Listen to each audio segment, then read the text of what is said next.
So now, we're into August of 1777. Word gets into the valley, partially because Two Kettles will ride a horse into the valley. And she will warn settlers that the British literally are coming. It's one of those famous rides that we really don't know anything about that might compare with Paul Revere.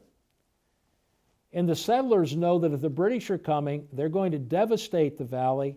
And so a militia company of about 800, and actually more than a company, a militia regiment of 800, is going to be assembled under a local gentleman by the name of Nicholas Herkimer.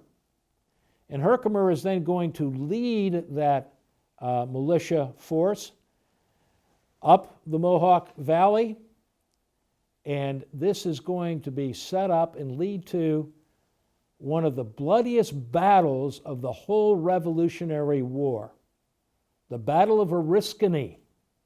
Not really well known, and by the way, it is a New York State site with some overall management today of the National Park Service. This battle occurred on August 6th of 1777. And what you have in this situation, you're going to have some of St. Leger's forces under Joseph Brant, under Sir John Johnson, including Senecas and Mohawks, fighting against this militia force, which will include 60 to 100 Oneida and Tuscarora Indian warriors, including Two Kettles, who's going to be in the middle of this battle. We have descriptions of it. This is very, very important because in this bloody battle, by the way, the militia force suffered about a 60% casualty rate. That's unbelievable by the standards of 18th century warfare. It was hand-to-hand bloody combat. And it went on for a couple of hours, thunderstorm, another couple of hours. The American force has to retreat. But the key point about this is what has happened here. The Oneidas and a few Tuscaroras have fought literally hand-to-hand against Senecas and against Mohawks, and this is really the beginning of a civil war within the Six Nations. Very, very critical situation here has developed.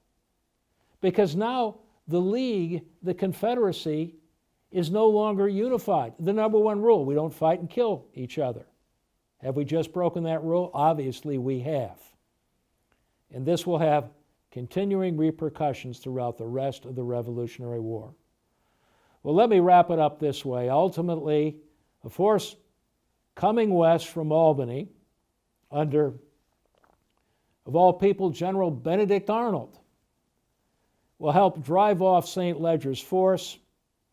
And by the way, as part of that story of driving off that force in a little bit after the middle of August, around the 21st and 22nd of August in 1777, two Oneida warriors will go rushing in, along with another individual, into the Indian camps that belong to St. Leger and Joseph Brant, and will tell them this huge force is coming, 2,000, it wasn't that at all, and will convince the Indians that they should retreat before they are slaughtered completely.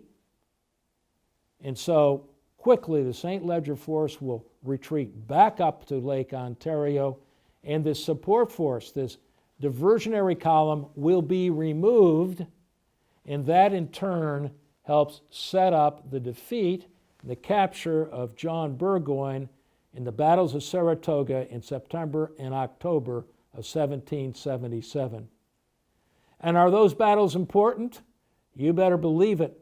Some would say the most critical battles of the whole Revolutionary War, because the battles at Saratoga helped convince the French leadership that the Americans were capable of standing on their own. Now, the French have been aiding the Americans under the table, so to speak, at this point for a year, year and a half. But this victory at Saratoga, which in a certain way some of the Oneidas helped set up, this victory at Saratoga, and by the way, some Oneidas do appear in those battles at Saratoga, that this victory will then in turn lead to the French coming into the war on behalf of the Americans, and they in turn will provide a very critical difference in changing the whole nature of this war, of beginning to turn it into a world war, which the British will ultimately lose, and which will in turn achieve American independence.